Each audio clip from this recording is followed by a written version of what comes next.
अस्सलाम वालेकुम। वालेकुम अस्सलाम वरहमतुल्लाह। How are you all? Hope सब ठीक होंगे। और आप लोगों की HTML जो है वो ख़त्म हो चुकी है। अब हम जो है वो CSS स्टार्ट करेंगे। तो वेलकम टू न्यू लैंग्वेज जिसमें आप CSS जो है वो सीखेंगे। बेसिकली CSS जो है वो स्टाइलिंग के लिए यूज़ होती है। और HTML आपकी एक कोई प्रोग्रामिंग लैंग्वेज नहीं है, लेकिन वो एक स्केलेटन प्रोवाइड करती है हमारी वेबसाइट को। मैं स्क्रीन शेयर कर देती हूँ और हम क्लास जो है वो स्टार्ट करते हैं।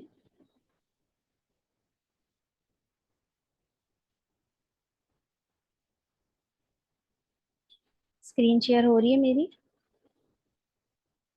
जी।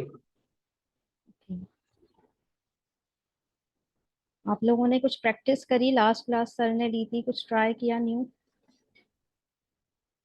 आई थिंक जी मैंने उपाशा किया। ने तो किया देखिए। है, हाँ।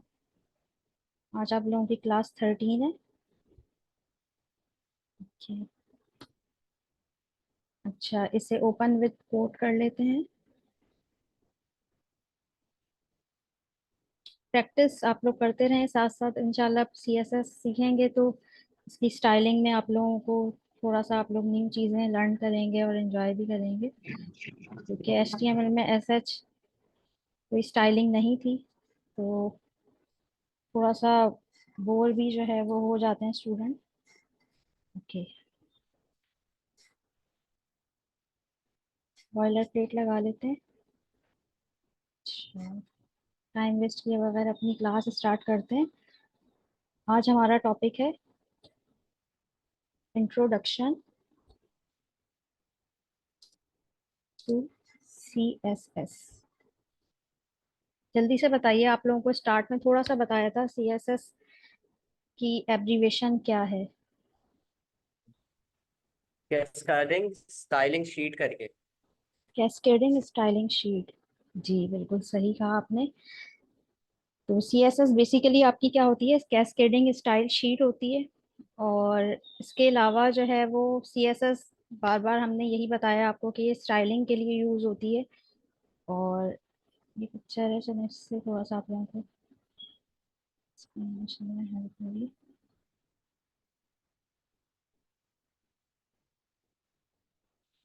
अच्छा, इसके अलावा आपके पास जो है वो CSS क्या होती है? CSS stand for C for cascading, S for style and S for sheet. Cascading style sheet. Cascading style sheet basically जो है वो हम अपनी वेबसाइट को यूज करते हैं कलरफुल बनाने के लिए, उसे स्टाइल करने के लिए। कि जैसा लेट टेक द एग्जांपल कि आप लोगों को मैंने एक एग्जांपल दी थी कि कार की, कि जिस तरह उसका इंटरनल बॉडी किस तरह से बिल्ड हुई हुई है, वो उसका स्केलेटन है। और उसकी आउटसाइड बॉडी कौन से कलर की है, किस तरह से डिजाइन हुई हुई है। हर कार का अपना एक स्पेसिफिक डिजाइन होता है। तो वो सारी चीज जो है वो आपकी किस थ्रू होती है? वो आपकी स्टाइलिंग जो होती है वो आपकी CSS के थ्रू होती है। और वो फंक्शन कैसे करती है, वो किस तरह से वर्कआउट करती है, तो ये चीजें आप जो है वो जावा के थ्रू जो है वो इसको फंक्शनलाइज बनाते हैं। अच्छा, CSS जो है वो आपकी वेबसाइट को स्टाइल प्रोवाइड करती है इस सेंस में कि आप उस पर कलर लगा सकते हैं, उसको बैकग्राउंड किस तरह कर सकते हैं, उसको स्टाइलिंग में एनिमेशन जो है वो उसकी प्रॉपर्टी होती है वो कैसे अप्लाई कर सकते हैं। इसके अलावा उसको ट्रांसफॉर्म कैसे कर सकते हैं, एक जगह से दूसरी जगह 3D 2D कैसे बना सकते हैं, ट्रांसलेट कैसे कर सकते हैं। इसके अलावा हम इसमें जो है वो बहुत सारी मल्टीपल चीज़ें देखेंगे, उसका बैकग्राउंड कलर कैसे चेंज करना है, उसका फॉन्ट साइज कैसे चेंज करना है। तो ओवरऑल आपको जो एक अच्छी सी वेबसाइट जो नजर आ रही होती है, चाहे आप फेसबुक लें या कोई सी भी आप वेबसाइट यूज करें, तो उसका जो फ्रंट पेज नजर आ रहा होता है वो सारी स्टाइलिंग आपकी जो है वो किसके थ्रू हुई हुई होती है? वो CSS के थ्रू हुई हुई होती है। और सबसे मोस्ट इम्पॉर्टेंट थिंग कि हम अपनी वेबसाइट को रिस्पॉन्सिव बनाते हैं। और रिस्पॉन्सिव वो हम किस तरह बनाते हैं? वो हम CSS के थ्रू बनाते हैं। तो रिस्पॉन्सिव क्या होता है? ये एक न्यू वर्ड है आप लोगों के लिए। रिस्पॉन्सिव मीन के जो आपकी वेबसाइट है वो, अगर आप उसको मोबाइल में यूज कर रहे हैं, जैसा आप कोई भी, फॉर एग्जांपल कोई भी वेबसाइट है, लेट टेक द एग्जांपल कि अगर हम फेसबुक की बात करें, तो फेसबुक का पेज अगर कोई अगर मोबाइल में यूज कर रहा है तो ऐसा नहीं होगा कि उसके जो नेव बार का जो आइकन्स है यानी होम, अबाउट, ये जो ऊपर के ऑप्शंस आ रहे होते हैं, सही है, ये ऐसा नहीं होगा कि अगर आपने मोबाइल में यूज की तो ये ऑप्शंस जो है वो क्या हो जाएंगे, हिडन हो जाएंगे, गायब हो जाएंगे और ऑप्शन नहीं आएंगे, बल्कि साइड में आ जाएगा ऑप्शन। या अगर आपने उसको स्क्रीन पे यूज की, या अगर आप कोई भी वीडियो गेम खेल रहे हैं या कोई मूवी देख रहे हैं, कोई भी चीज आप देख रहे हैं, तो वो क्या होगी, रिस्पॉन्सिव मीन कि वो आपकी जो भी स्क्रीन है ना, चाहे आप आईफोन यूज कर रहे हैं, चाहे आप कोई लैपटॉप यूज कर रहे हैं, चाहे क्रोम बुक यूज कर रहे हैं, either you are using your mobile और यूजिंग योर एलईडी, तो वो सब पर जो है वो क्या होगा, उसका जो विद हाइट और जो साइज है और जो उसकी पिक्सल्स हैं वो सारे के सारे क्या होंगे, वो और सारी चीजें उसमें कवर्ड होंगी। ऐसा नहीं होगा कि जैसा फॉर एग्जांपल ये टाइप ऑफ सीएसएस की पिक्चर है, अगर मैं इसको मोबाइल में ओपन करती हूँ तो इसमें से टाइप जो है वो क्या हो जाएगा, उसकी स्क्रीन छोटी है तो वो वहां से हाइड हो जाएगा, गायब हो जाएगा। और अगर मैं इसको एलईडी में या फिर अपने लैपटॉप पे ओपन करती हूँ तो ये नजर आएगा। ऐसा नहीं होगा, बल्कि क्या होगा कि ये मैं किसी भी अपनी जो है वो स्क्रीन पे ओपन करूँ तो ये मुझे जो है वो बिल्कुल फुल फॉर्म में जो है वो नजर आएगी। तो ये आपके कहलाता है रिस्पॉन्सिव। तो ये रिस्पॉन्सिव भी हम जो है वो किसके थ्रू बनाते हैं, हम जो है वो अपने सीएसएस के थ्रू ही आगे जाके रिस्पॉन्सिव बनाएंगे अपनी वेबसाइट को। हम कोई सी भी स्क्रीन पर इसे जो है वो यूज करें तो ये हमें बिल्कुल एज इट इज रिजल्ट देगी। इट डिपेंड्स कि ये किसी भी स्क्रीन पर हम इसे जो है वो ओपन कर सकते हैं। ठीक है, तो आप लोग भी यूज करते होंगे, मल्टीपल वेबसाइट के लिंक आपने यूज करे होंगे, तो वो हर जगह जो है वो एक जैसा रिस्पॉन्स नहीं देते। अगर वो नहीं दे रही होती तो इट मीन्स कि वो रिस्पॉन्सिव नहीं है। तो अक्सर आपसे इंटरव्यू में भी ये क्वेश्चन पूछा जाता है।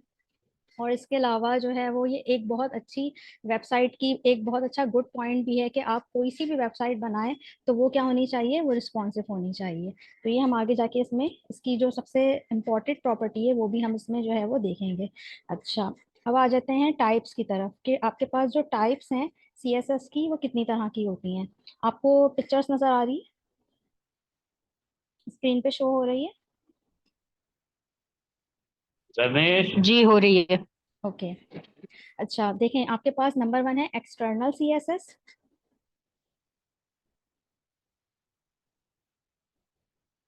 और एक है आपके पास इंटरनल सीएसएस, एक है आपके पास इनलाइन सीएसएस। तीन तरह की सीएसएस की स्टाइलिंग जो है वो हम कर सकते हैं, लेकिन हम डिपेंड करता है कि हम किस तरह का वर्क कर रहे हैं। हम उस तरह का जो है वो मेथड अप्लाई करेंगे, उस तरह की टाइप को हम जो है वो अपनी वेबसाइट बनाने के लिए यूज करेंगे।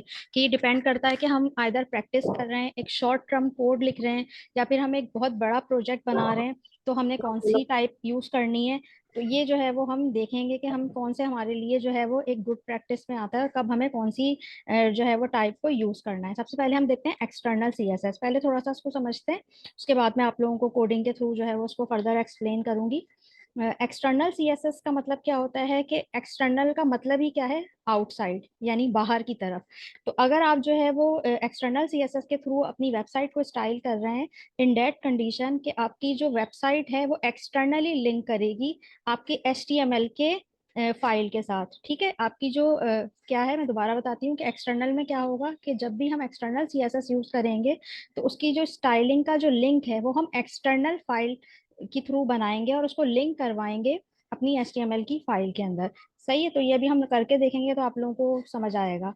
इंटरनल मीन्स कि सेम पेज के ऊपर काम होगा, वहीं हमें कहीं एक्सटर्नली लिंक नहीं करना पड़ेगा, उस पर बिल्कुल हम सेम पेज पे टैग लगाएंगे और सेम पेज पे टैग लगाकर ही हम इंटरनल स्टाइलिंग करेंगे।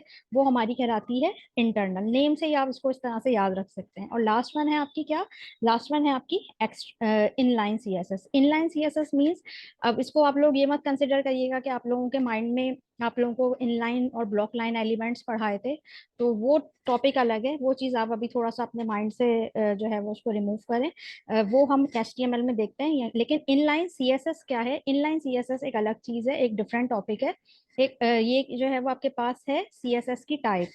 इनलाइन मीन एक लाइन में आने वाली, यानी हमें अगर अपनी वेबसाइट को स्टाइल करना है, उसका कोई भी एक लाइन को स्टाइल करना है, पैराग्राफ को स्पेसिफिकली, कोई भी हेडिंग टैग को, तो हम उसी लाइन में अपना जो है वो स्टाइल का टैग लगाएंगे, उसी के साथ लगा के और उसको स्टाइल करेंगे। तो ये आपकी कहलाती है इनलाइन सीएसएस। तो हम इसे कर कर देखते हैं ताकि आप लोगों को थोड़ा सा जो है वो क्या हो, अच्छी तरह से समझ में आए।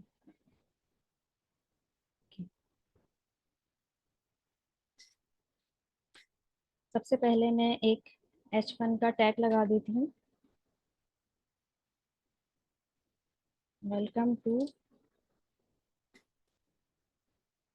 CSS, और यहाँ लिख भी देते हैं ताकि आप लोगों को याद रहे। CSS stand for cascading style sheet. Okay, now I am talking about the inline CSS। पहले मैं यहाँ एक मिनट एंटर करती हूँ।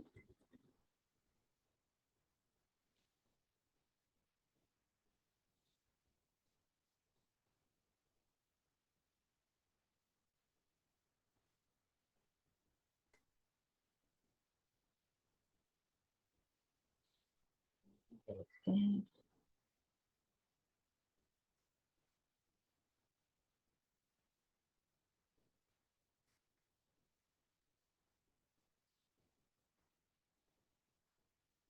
इनलाइन CSS, अच्छा।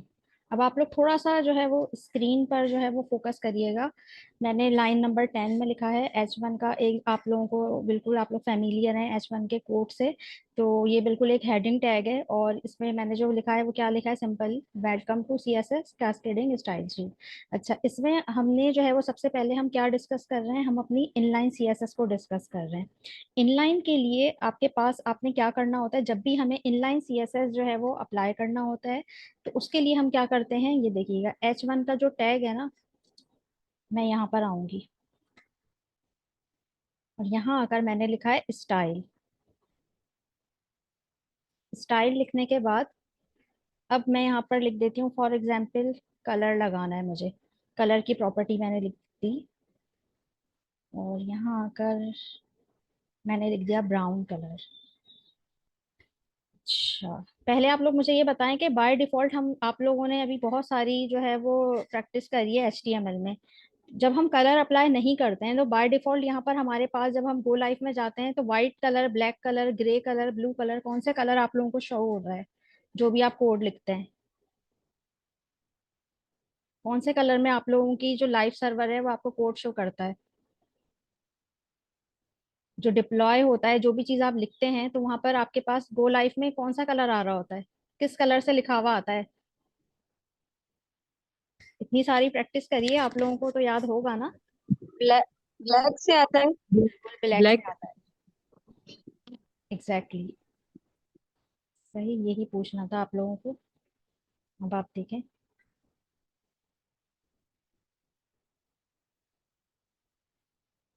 अब देखें इनलाइन CSS मैंने लिखा है, तो बाय डिफॉल्ट आप लोग अब तक HTML में सिंपल जितनी भी वेबसाइट्स बनाते हुए आए हैं, जितनी भी आपने प्रैक्टिस करी है, तो वो बाय डिफॉल्ट ब्लैक कलर आ रहा होता है, लेकिन मैंने वहां पर ब्राउन कलर लगाया है। तो आप देखें कि ये मैंने जो यहाँ पर अपनी H की हेडिंग लिखी थी ना, वो यहाँ पर उस कलर से जो है वो हो गई है मेंशन।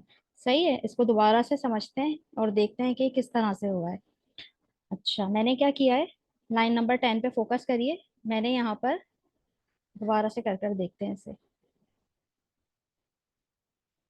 मैंने यहाँ ये टैग के बाहर आकर नहीं लिखा, अगर फॉर एग्जांपल मैं यहाँ आकर लिखूंगी तो दिस इज ऑन, ये जो है वो यहाँ पर आप मुझे एरर देगा।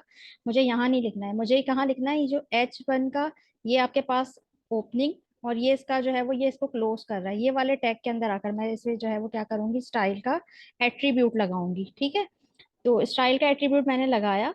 अब लगाने के बाद देखें, ये यहाँ पर मैं जैसे ही अपना कर्सर लेकर गई हूँ तो ये मुझे वैसे ही ऑप्शन दे रहा था, सही, मल्टीपल, लेकिन मुझे यहाँ पर कलर लगाना है, तो मैंने CO लिखा तो उसने फर्दर मुझे बहुत सारे ऑप्शन दे दिए कि मुझे यहाँ पे क्या करना है, लेकिन हम आज कलर को देखते हैं।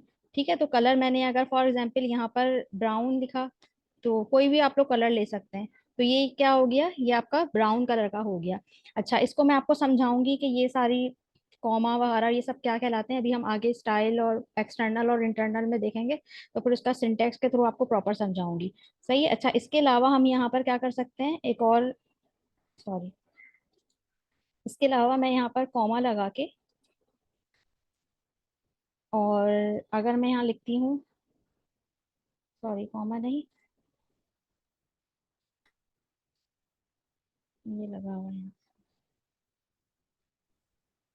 बल्कि अभी आप लोग इसमें यही देखें वरना आप कंफ्यूज होंगे, तो मैं आपको ऊपर बताऊंगी। अच्छा, यहाँ तक कोई कंफ्यूजन या फिर कोई क्वेश्चन आपके पास इनलाइन CSS में क्या होता है, इनलाइन सीएसएस बेसिकली आपकी क्या कहलाती है, वो सीएसएस कहलाती है जिसमें हम देखें एक ही लाइन में जो है वो अपने कोड को स्टाइल करने के लिए उसके पास जो है वो स्टाइल एट्रीब्यूट का यूज करते हैं। अगर मुझे इनलाइन को भी करना है, फॉर एग्जांपल इनलाइन को भी करना है, तो मैं H2 के टैग में आने के बाद मैंने स्टाइल का टैग लगाया। स्टाइल का टैग लगाने के बाद अगर मैं यहाँ पर, ये हम कलर ही देखते हैं, बाकी सारी प्रॉपर्टीज हम जो है वो देखेंगे, या चलिए इसमें मैं बैकग्राउंड कलर लगाकर आप लोगों को बता देती हूँ। बैकग्राउंड कलर अगर मैं एक्वा रखती हूँ, एक्वा मेरीन, तो वहां पर क्या होगा, वहां पर मेरा जो बैकग्राउंड कलर है वो एक्वा मरीन में आ जाएगा। लेकिन ये बस आप लोग फोकस करिएगा कि मैंने ये एट्रीब्यूट कहाँ लगाया है, ये इस ओपनिंग और इस क्लोजिंग टैग के बीच में लगाया है। क्लोजिंग टैग तो ये है, लेकिन इस जो फर्स्ट टैग है इसके दरमियान लगाया है। चेक करते हैं चल के। आज हम कलर और बैकग्राउंड कलर से देखते हैं, फिर इंशाल्लाह आगे और भी चीजें जो है वो डिस्कस करेंगे।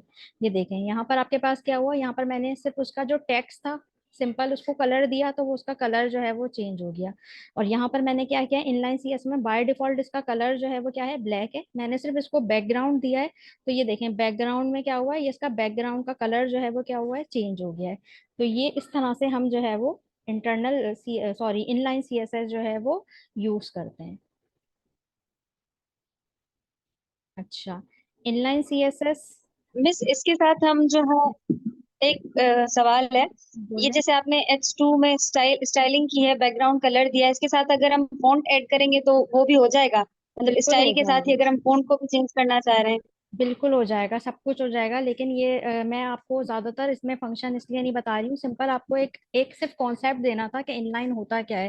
क्योंकि इनलाइन आपके पास क्या है, एक गुड प्रैक्टिस में नहीं है। अच्छा, क्यों नहीं है गुड प्रैक्टिस में, ये मैं भी आप लोग जो है वो जिस तरह आप लोग खुद भी अभी प्रैक्टिस करेंगे और मैं भी आपको एक्सटर्नल और इंटरनल बताऊंगी, तो आपको खुद इस चीज का आइडिया होगा। क्योंकि इसके लिए क्या करना होता है, हमें इनलाइन सीएसएस हम कर रहे हैं ना, ये तो समझे अभी मैंने सिर्फ कुछ नहीं लिखा, सिर्फ एक हेडिंग लिखी है, 13 तक हमारा कोड है। अगर मेरी जो है वो कोडिंग जा रही है, मैं प्रैक्टिस कर रही हूँ, तकरीबन समझ लें 150 तक हो गया या 100 तक कोड हो गया। अब मुझे इंडिविजुअल जा जाके स्पेशली जो है वो क्या करना होगा, एक एक लाइन में इनलाइन जो है वो यूज करना पड़ेगा। पहले मैं उसको एट्रीब्यूट लगाऊंगी स्टाइल का और उसके बाद वो करूंगी। तो इससे बेहतर तरीका ये नहीं है कि हम जो है वो इंटरनल और हमारा कोड क्या होगा, एक मिक्सअप सा हो जाएगा। तो इसलिए हम जो है वो इन डेट कंडीशन, अगर हमारी प्रैक्टिस थोड़ी सी कम है, तो हम जो है वो इंटरनल सीएसएस यूज करते हैं, उसके थ्रू स्टाइल करते हैं। और अगर हमारा कोड 200 300 कोडिंग हमारी है, हम एक प्रॉपर वेबसाइट बना रहे हैं या कोई बड़ा प्रोजेक्ट बना रहे हैं, जैसा कि आप लोग आगे बनाएंगे इंशाल्लाह, तो उसमें फिर क्या होगा, उसमें हम एक्सटर्नल यूज करते हैं ताकि हमारी HTML की जो फाइल है वो अलग सेपरेट हो, और एक्सटर्नली हम उसको क्या कर सकें, स्टाइल कर सकें। और उससे क्या होगा, आप लोग भी जब कोड को देखेंगे, आपका कोई एरर आया, आपको कुछ चेंज करना है, तो आपके लिए भी बहुत ज्यादा कन्वीनियंट होगा। तो इन लाइन में मैं आप लोगों को बस एक बताना था, क्योंकि इंटरव्यूज में पूछे जाते हैं और आप लोगों को इसका थोड़ा सा हाव होना चाहिए कि होता क्या है। तो ये इसी वजह से मैंने आपको बताया। इसमें आप बहुत सारी हमारे पास जो है वो फॉन्ट्स के हैं, अभी हम आगे पढ़ेंगे फॉन्ट्स के, तो आप लोग इस पे इंडिविजुअल भी इनलाइन लगा सर्च लगा के इंजन देखिएगा। जी बोलें। Inline CSS search engine optimisation में तो मसला नहीं करता ना, जैसे जो नॉन सिमेंटिक एचटीएमएल करती है, इससे उसका कोई लेना मसला देना नहीं है। सिर्फ ये मसला, हमारी आसानी में नहीं आता, इसलिए हमारी हाँ कोड हमारी इजी में नहीं आता। और इसके अलावा ये मसला कर भी सकता है इस सेंस में कि अगर आप ये देखें कि आप बार बार लेकर जाकर कोड लिख रहे हैं, एक एक हेडिंग को दे रहे हैं, एक एक पैराग्राफ को दे रहे हैं, तो उसमें क्या होगा, उसके लिए भी थोड़ा सा कोडिंग रीड में प्रॉब्लम होगी, और इसके अलावा इसमें एरर के चांसेस ज्यादा होंगे, आप भी मिस्टेक्स करेंगे। तो वो एक गुड प्रैक्टिस में है ही नहीं, इसी वजह से हम हमारे लिए जो है वो वैसे भी सुटेबल नहीं है कोडिंग में। और वैसे भी अगर आप देखें सिमेंटिक और उस लिहाज से भी, तो वो एक सुटेबल नहीं है। लेकिन ये टाइप्स हैं, ये हम यूज कर सकते हैं, लेकिन हम अवॉइड करते हैं, हम वो चीज़ यूज करें जो हमारे लिए भी कन्वीनियंट हो और जो है वो आगे भी इजी हो। ओके, नाउ हम जो है वो नेक्स्ट अपना देखते हैं। इसको मैं कमेंट कर देती हूँ। अच्छा, अब हमारा नेक्स्ट है, नेक्स्ट टॉपिक क्या है, हमारा नेक्स्ट टॉपिक है इंटरनल सीएसएस।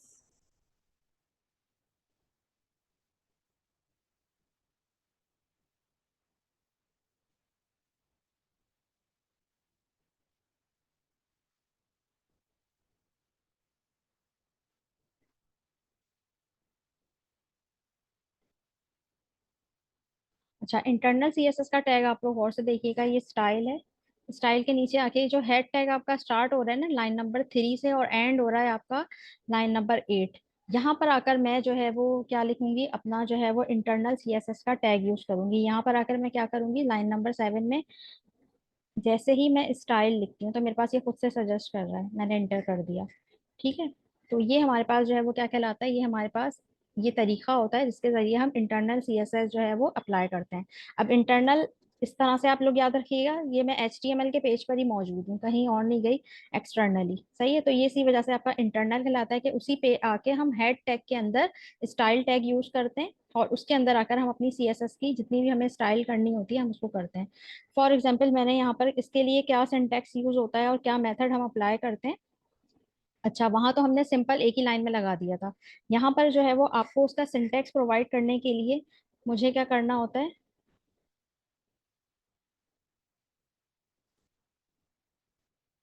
कर्ली ब्रेसेस का यूज करना होता है।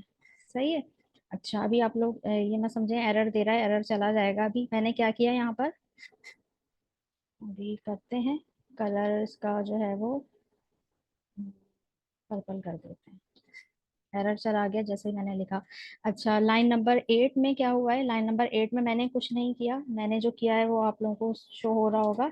अच्छा, लाइन नंबर 8 में जो किया है मैंने वो H2, H2 क्यों लिखा मैंने, यहाँ पर हम जो भी चीज लिखते हैं H2, हम जो भी H2 H3 H1 पैराग्राफ, मुझे जिस भी चीज को जो है वो स्टाइल करना है तो उसके लिए जो हमारा एलिमेंट होगा जो मैं सिलेक्ट करूंगी, आपके एलिमेंट्स कहलाते हैं ना, तो ये हम यहाँ लिखते हैं।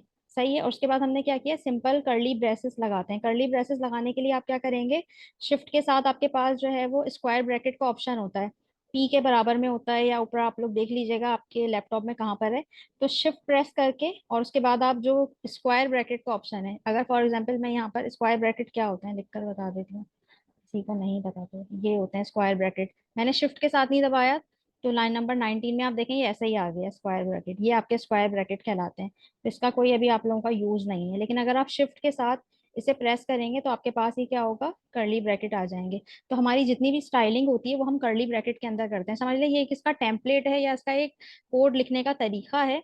जब भी हम इंटरनल CSS यूज करते हैं, क्या तरीका है कि मैंने क्या करना है, जिस भी चीज को स्टाइल देना है उसकी स्टाइलिंग के लिए मैंने H2 को स्टाइल देना है तो मैंने यहाँ H2 लिखा और उसके बाद मैंने कर्ली ब्रैकेट लगा दी। कर्ली ब्रैकेट लगाने के लिए मैंने शिफ्ट प्रेस करा है किसके साथ, जिसके ऊपर स्क्वायर ब्रैकेट थे उसके साथ, तो ये कर्ली ब्रैकेट्स मेरे पास यहाँ पे लग गए।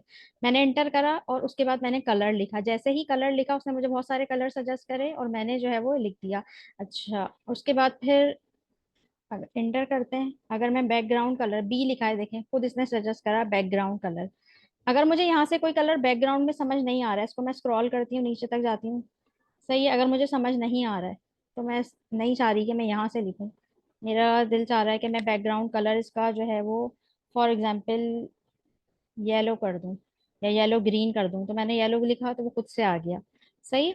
तो ये आपकी क्या कहलाती है, जो कलर और बैकग्राउंड है ये कहलाती है प्रॉपर्टी, कि आप क्या प्रॉपर्टी यूज कर रहे हैं, आप कलर की प्रॉपर्टी यूज कर रहे हैं। और जो ब्लू वायलेट है जो मैंने असाइन किया है वो उसका क्या कहलाता है, वो उसकी वैल्यू कहलाती है। येलो ग्रीन है ये इसकी वैल्यू कहलाती है। अच्छा देखें एक और बात, जैसे ही मैं होवर करके इस पे जा रही हूँ, इस पे मेरा कर्सर है तो ये मुझे सजेस्ट कर रहा है, यहाँ से आके मैं अपनी मर्जी से भी कोई सा भी कलर ले सकती हूँ, कि अगर मुझे ये कलर समझ नहीं आ रहा है मैंने ये लाइट कलर चूज कर लिया। सही है, मुझे अगर कोई और लाइट करना है मैंने ये चूज कर लिया। यहाँ पर आप देखें RGB जो है वो इससे ऑटोमेटिकली कलर जो है वो बना के जनरेट कर दे रहा है। तो ये VS कोड का बहुत बड़ा एक बेनिफिट है कि हम यहाँ से अपनी मर्जी से बहुत सारी चीजें कर सकते हैं। अच्छा, अब चलकर देखते हैं कि हमारा ये जो इंटरनल CS है ये वर्कआउट कर रहा है।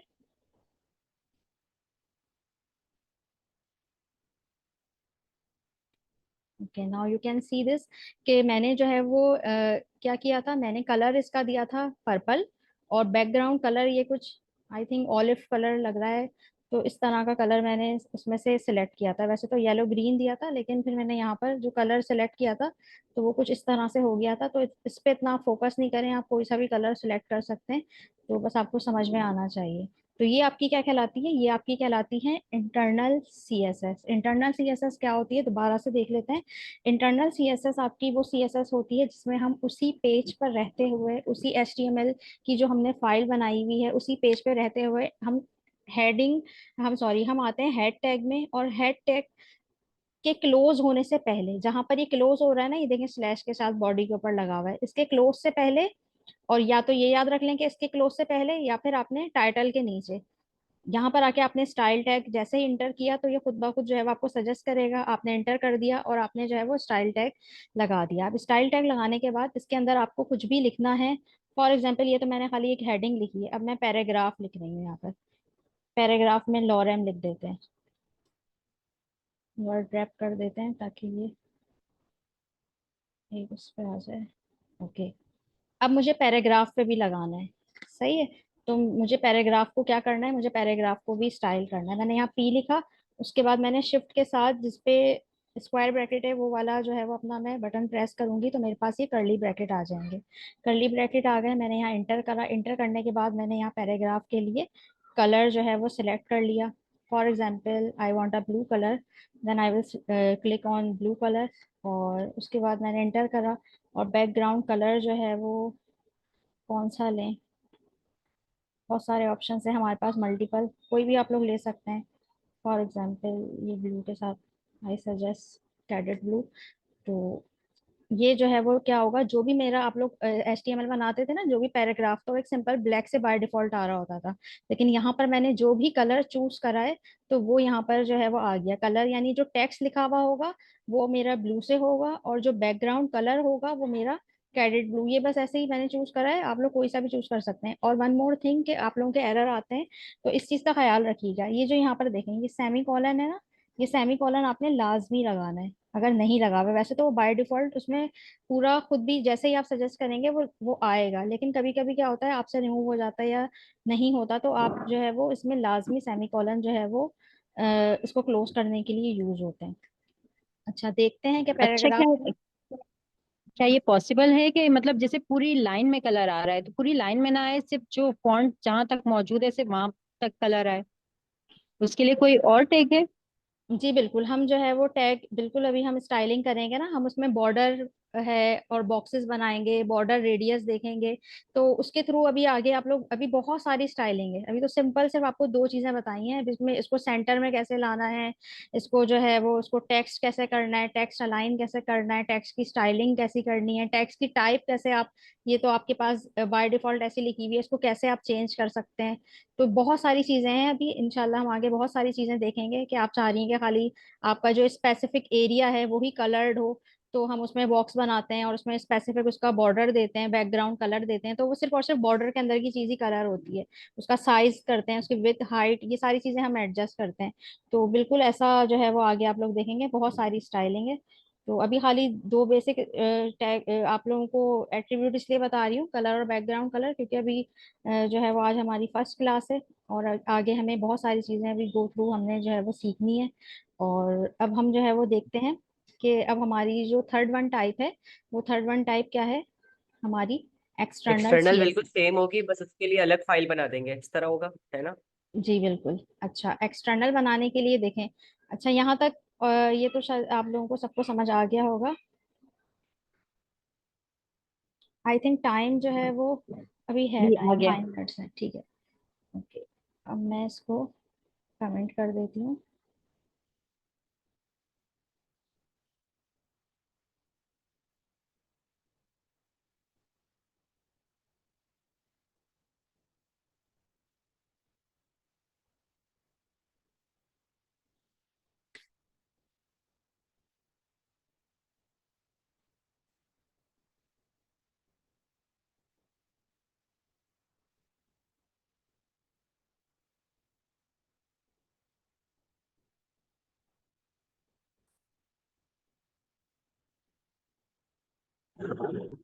अच्छा, अच्छा एक्सटर्नल बनाने के लिए हम क्या करते हैं, फॉर एग्जांपल मैंने यहाँ पर कोड लिखा है।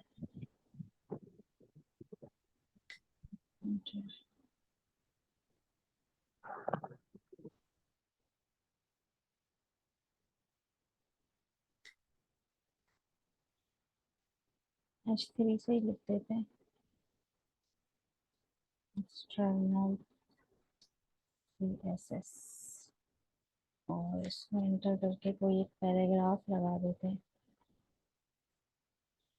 और हमें लगा देते हैं। अच्छा, अब मुझे इसको स्टाइल करना है।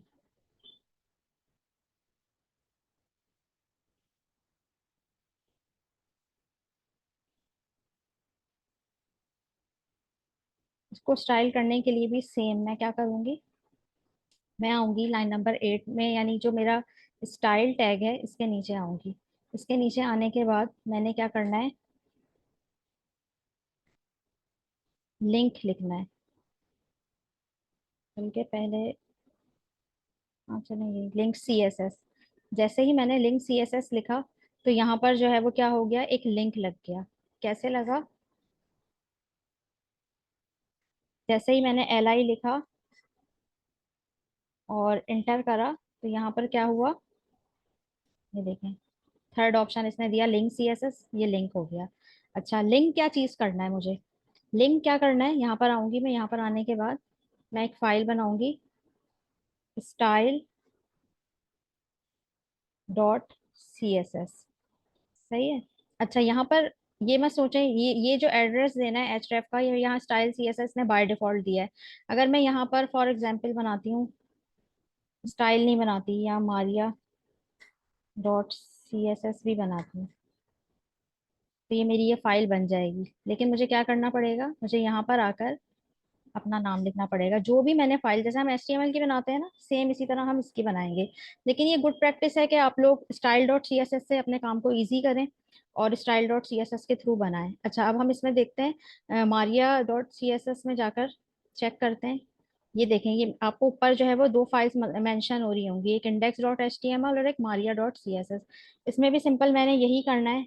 मैंने यहाँ पर कौन सी हेडिंग यूज करी थी, H1 H2, देख लेते हैं, H3 यूज करी थी, तो H3 लिखेंगे। उसके बाद मैंने कर्ली ब्रेसेस लगाए और इंटर किया। और उसके बाद मैं अगर फॉर एग्जांपल इसे कलर दे देती हूँ, कलर कौन सा दें, कलर चॉकलेट कलर दे देते हैं। और इंटर किया, बैकग्राउंड कलर फॉर एग्जांपल मैंने इसको दे दिया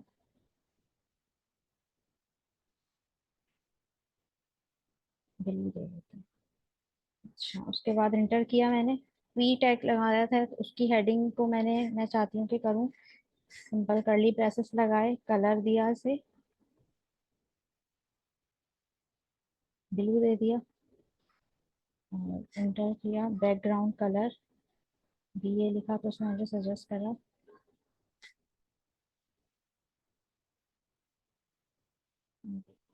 कोई सा भी कलर आप लोग दे सकते हैं। अच्छा, उसके बाद क्या करना है, उसके बाद आप लोग अपनी HTML की फाइल में आए। आने के बाद आपने जो है वो चेक करना है जाके, ये देखें, ब्राउजर को ओपन करा और ये देखें, ये एक्सटर्नल CSS। आई नो आप लोगों को इतना प्रॉपर जो है वो नजर नहीं आ रहा होगा, ये जस्ट मैंने समझाने के लिए कलर दिए हैं, कोई से भी कलर देके आप लोग प्रैक्टिस कर सकते हैं। तो ये है आपके पास एक्सटर्नल CSS, जिसके थ्रू भी आप लोग स्टाइलिंग कर सकते हैं। तो हमारे पास क्या होते हैं, तीन मेथड होते हैं। तीन मेथड के थ्रू हम जो है वो अपनी कोई सी भी वेबसाइट को स्टाइल कर सकते हैं। इसको देखते हैं दोबारा से कि ये किस तरह से मैंने किया है। थर्ड वन मेथड को मैं दोबारा से रिपीट करती हूँ। थर्ड मेथड अप्लाई करने के लिए, जिसे आप कहते हैं एक्सटर्नल CSS, उसके लिए क्या किया है मैंने, सबसे पहले मैंने लाइन नंबर 29 में आए, H3 की हेडिंग लगाई, जो कि आप लोगों को पता है कि नॉर्मली आपने कोई भी कोड लिखना है, कुछ भी लिखें H2 H1 से। उसके बाद पैराग्राफ टैग लगाया, उसमें भी आप अपनी मर्जी से कुछ भी पैराग्राफ लिखें। यहाँ मैंने लॉरेम लिख दिया। अब मेरे पास क्या चीज़ें, कौन से एलिमेंट्स को मैंने स्टाइल करना है, एक H3 और एक पैराग्राफ P। H3 और P जिस तरह मैंने इंटरनल में लगाया था ना, बिल्कुल सेम वही मेथड होगा, लेकिन इसमें चेंज क्या होगा, एक्सटर्नल में लाइन नंबर 6 में देखें, टाइटल के नीचे, और समझ लें एक तरह से आप हेड टैग के ऊपर। सही है, ये कमेंट में नहीं आया, ये वैसे ये भी कमेंट हो जाना चाहिए था। अच्छा, लाइन नंबर 8 में आप देखें, लाइन नंबर 8 में मैंने लिंक लिखा है। लिंक लिखा है, लिंक लिखने के बाद यहाँ पर इसने बाय डिफॉल्ट मुझे दे दिया था style dot C S S. सही है। तो यहाँ पर क्या करना है आपने, जिस तरह आप HTML की फाइल बनाते हैं ना, तो आपने जो है वो जब भी एक्सटर्नल CSS यूज करनी है, यहाँ क्लिक करना है। और आपने, मैंने Maria dot C S S से बनाया, आप जो है वो style dot C S S से भी बना सकते हैं। तो इट डजेंट मैटर कि आपने बस क्या करना है, यहाँ पर जो है वो उसका एड्रेस सेम वही लिखना है। यहाँ अगर मैं style dot C S S लिखती हूँ, तो मुझे यहाँ पर भी अपनी फाइल का नाम वही लिखना पड़ेगा। तो ये आप लोग अपनी फाइल का नाम कुछ भी लिख सकते हैं, लेकिन बेहतर है कि जो भी style.css ही लिखें। ये सिर्फ मैं आपको करके बता रही थी। अच्छा, लिंक के बाद ये जो REL है, ये आपके पास क्या है? ये एक एट्रीब्यूट है। ये एक एट्रीब्यूट क्या है? जो एक बताता है कि आपको स्टाइल शीट जो आप बना रहे हैं उसका जो href यानी जो उसका एड्रेस है वो कहाँ है? उसका एड्रेस है maria.css में। उसका लिंक क्या है? उसका एड्रेस क्या है? maria.css में मौजूद है। तो आपने क्या करना है? LIN की जैसे ही आपने लिंक लिखा तो आपको ये खुद से सजेस्ट करेगा, खुद से आपको VS कोड सजेस्ट करेगा। तो आपने आकर क्या करना है? ये देखें, मैं अभी भी लिखकर बताती हूँ। मैंने लिंक लिखा तो ये खुद ही मुझे सजेस्ट कर रहा है। तो थर्ड वाली प्रॉपर्टी जैसे ही मैं सिलेक्ट कर लूंगी तो ये पूरा कोड मेरे पास लिंक का लिखा हुआ आ जाएगा। उसके बाद मैंने क्या करना है? मैंने अपनी ये वाली फाइल को यहाँ से खोलना है। जैसे ही मैं यहाँ से खोलूंगी तो ये ऊपर मेंशन हो जाएगी। सही है, ऊपर मेंशन हो गई। मेंशन होने के बाद मैंने H3 हेडिंग को और पैराग्राफ टैग को मुझे जो है वो स्टाइलिंग करनी थी। उसके लिए मैंने H3 लिखा, कर्ली ब्रेसेस लिखे। उसके बाद मैंने मुझे एक सवाल प्रॉपर्टी है। अप्लाई करी। जी आप पूछिएगा, 1 मिनट बस, मैं थोड़ा सा इसको वाइंड अप करूँ फिर आप क्वेश्चन करिएगा। अच्छा, कलर की प्रॉपर्टी अप्लाई करी। कलर की प्रॉपर्टी अप्लाई करने के बाद कोई सा भी कलर आप इसमें अप्लाई कर सकते हैं। उसके बाद बैकग्राउंड की प्रॉपर्टी अप्लाई करी। अभी हम फर्दर और भी प्रॉपर्टीज देखेंगे। ये आपकी क्या कहलाती है? जो कर्ली ब्रेसेस के अंदर ये आपकी कहलाती है प्रॉपर्टी कहलाती है। और ये आपका जो है वो वैल्यूज कहलाती हैं कि जो भी जिस भी टाइप की मैंने प्रॉपर्टी करी तो उसकी वैल्यूज मैंने उसे क्या दी है, कौन से टाइप का कलर यूज करा है। इसी तरह से जो है वो मुझे उसके बाद क्या करना है? पैराग्राफ टैग करना है। पैराग्राफ टैग के लिए भी सिंपल, मैंने P लिखा, कर्ली ब्रेसेस लगाए, कलर और बैकग्राउंड कलर लिया। और इसी तरह से सेम वे से जो है वो ये आपका उसका स्टाइल हो गया। Okay, now you can ask the question. Inline CSS और एक्सटर्नल CSS एक साथ यूज नहीं की जा सकती ना, या तो हम इनलाइन करेंगे एक्सटर्नल करेंगे, इंटरनल करेंगे। जी बिल्कुल। अच्छा हाँ, ये आपका अच्छा क्वेश्चन है। देखें, जब भी क्या होता है, अभी हम स्पेसिफिसिटी आगे देखेंगे कि आईडी वगैरह के थ्रू, जैसे मैंने आप लोगों को पहले बताया था, अभी तो उसमें हम प्रॉपर उसकी क्लास होगी। अगर आपके पास क्या है? अगर आपके पास इनलाइन है, अगर आपके पास एक्सटर्नल है, और अगर आपके पास क्या है? इंटरनल है। तीन तरह से अगर आपने स्टाइलिंग करी हुई है तो प्रायोरिटी किसको मिलेगी? सबसे पहले क्या होगा? जो इनलाइन है, जो आपका इनलाइन है ना, वो जो है वो क्या होगा? वो उसको स्पेसिफाई किया जाएगा। सही है, इनलाइन को, यानी अगर मैंने H2 की हेडिंग लिखी है, आप लोग करके देखिएगा और फिर मुझे ग्रुप में बताइएगा। H2 की हेडिंग, आप 3 हेडिंग बनाए H2 की। एक आप बनाए जो है वो एक, बल्कि एक हेडिंग बनाए H2 की, वेलकम टू CSS। उसको आप इनलाइन के जरिए भी करें और उसको आप इंटरनल के जरिए भी करें। यहाँ पर भी H2 लिख के करें, वहां पर भी, लेकिन कलर चेंज करके दें। एक जगह आप ब्लू कलर कर दें, एक जगह आप जो है वो पिंक कलर या कोई सा भी कलर दें। तो जो इनलाइन होता है ना, सबसे पहले प्रायोरिटी उसको मिलती है। और अगर हम बात करते हैं स्टाइल की और एक्सटर्नल की, कि इन दोनों में से अगर ये तो एक ही जगह लिखे हुए हैं, इसमें से किसको प्रायोरिटी मिलती है? तो जो आपके नीचे लिखा हुआ होता है ना, फॉर एग्जाम्पल मेरे पास यहाँ पर क्या है? ये लिखा हुआ है नीचे। तो ये जो है वो क्या होगा? इसकी प्रॉपर्टी जो है वो मिलेगी। लेकिन अभी मुझे उसके लिए ना पूरा कोड फिर टाइम वो हो गया है, चेंज करना पड़ेगा, क्योंकि वहां पर H2 की थी और यहाँ शायद H1 की मैंने ली है। तो अगर ये दोनों एक साथ लिखी हुई है ना, तो जो नीचे लिखी हुई होगी, जैसा मैंने इंटरनल की लिखी है, तो वो पहले इंटरनल को प्रायोरिटी देगा और लास्ट में वो एक्सटर्नल को देगा। लेकिन एट अ टाइम हम वैसे भी एक ही यूज करते हैं, इतना तो हम भी कॉम्प्लेक्स ही बनाएंगे ना। अगर हमारा कोई क्लाइंट है उसके लिए कोड को, या फिर हम अपना प्रोजेक्ट